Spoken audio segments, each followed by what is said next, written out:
It's a new series right now, a horror you may have missed. It's totally original, I know.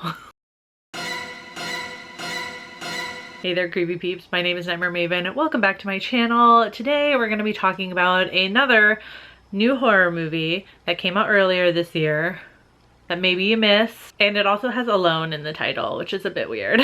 You Won't Be Alone is the feature film debut of Goran Stolevski, and it follows a young girl who is kidnapped and transformed into a witch. Having lived a life of solitude and curious about human life, the girl starts using her power to take the shape of others to live life in their skin. So this is more of a folk horror with like really dark fairy tale vibes, but it is low-key heavy reading material, if you know what I mean. I mean, right off the bat, as I just said, we know we're following a girl who can transform into other people and live life in their skin through their eyes, and we know that life is not always nice and pretty and lovely. It's really like the scope of the human experience, sexuality, gender, tragedies, miracles, all rolled into a less than 2-hour film. And even though the story is set in 19th century Macedonia, the overarching themes are applicable to like literally any time period.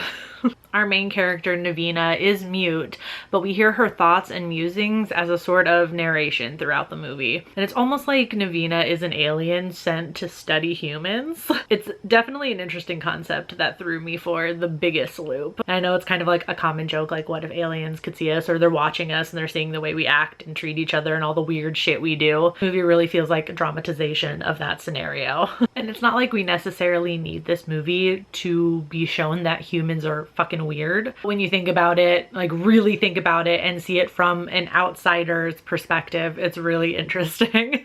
And like I said earlier, this movie definitely has strong folk horror elements running through it. Folk horror is all about belief, fear, and culture, and a lot of times we see that more in a religious context, but I feel like Stolevski really took it back to these like 3 basic things. At the center of Navina's story is the witch that transformed her and kidnapped her, called Old Maid Maria. And we see her tragic story of wanting to see the world just like Navina.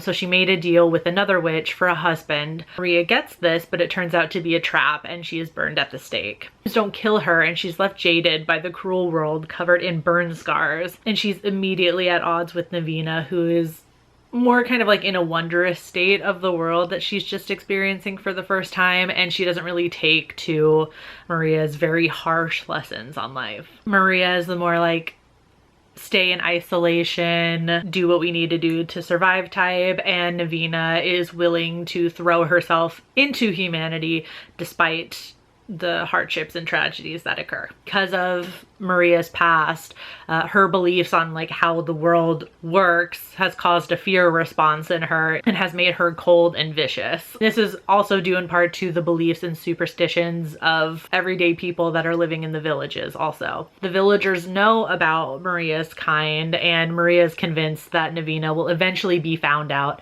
if she keeps hiding amongst the villagers. So Navina is experiencing the human experience, you know, life through all these different lenses, through a woman's eyes, a woman in particular who is married to an abusive man, a dog's eyes, a man's, a child's, and she's given a crash course on how cis men and women move about the world differently and how the world treats them differently. And eventually Navina takes the form of a child and is able to grow into a woman amongst a community of villagers, something that she was denied by her birth mother, who kept her isolated in fear of Old Maid Maria. And through this experience, she's able to see more than just a crash course on humanity into like the roughest and scariest parts of the human experience, and she's able to experience like the real deal front row seat. This movie is a character study in the broadest sense because the character we're studying is humanity. But because of this, the camera spends a lot of time in close-ups, especially on Navina's face in all of its forms. It really makes you feel like you're experiencing these things for the first time also, which is kind of a crazy thing to like when you realize it's happening, because it's like, I have experienced a lot of these things that she is, but it feels like I'm doing it again for the first time. It's really wild. And the performances were spectacular.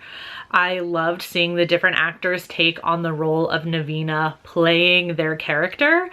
Each actor pulled this off so well, and there was never any doubt in my mind that we were watching Navina in somebody else's skin. So if you couldn't tell, this isn't like a spooky, scary story in the sense that there's like ghosts or demons or anything like that. It turns out the real horror all along was the human experience. And just a fair warning, if you go and watch this movie, it will make you feel all the things, which I guess depending on your outlook, that could be quite scary as well. This is like an abstract horror movie, if nothing else, but I really had a great time watching it, I gotta say. It's not one that I'm gonna immediately watch again over and over and over again, but I'm absolutely gonna come back to it, and I feel like it's one of those movies that you're gonna get something a little bit different from it every time you watch it.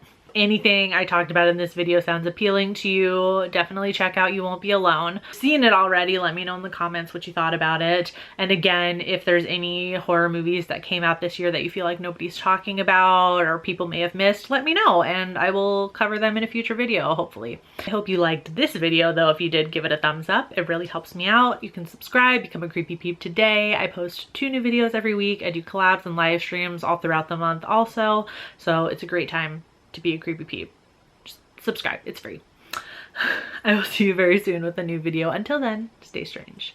Bye.